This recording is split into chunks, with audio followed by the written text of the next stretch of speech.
Exactly. Distributing 8 into 9 plus 5 gives us 8 times 9 plus 8 times 5.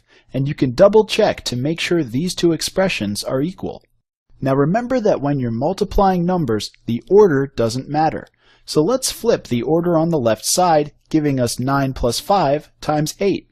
So even if the number you're multiplying by shows up after the sum in parentheses, you can still distribute. But in this case, we'll just draw the arrows going the other way.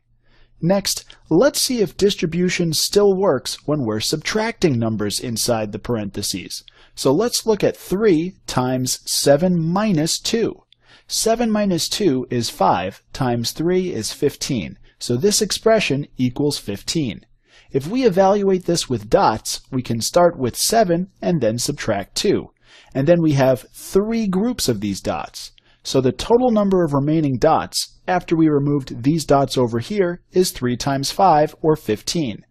But you can also think of this as starting with all 3 times 7 dots, and then removing, or subtracting, this group of 3 times 2 dots over here, again leaving us with the 3 times 5 green dots. So sure enough, 3 times 7 minus 2 equals 3 times 7 minus 3 times 2. So distribution also works with subtraction. When you're taking the difference inside parentheses and then multiplying by a number, you can distribute that number into the difference. Here's another example. 4 times 8 minus 3. Distributing, we get 4 times 8 minus 4 times 3. Evaluate these two expressions and hopefully you'll get the same result for each one.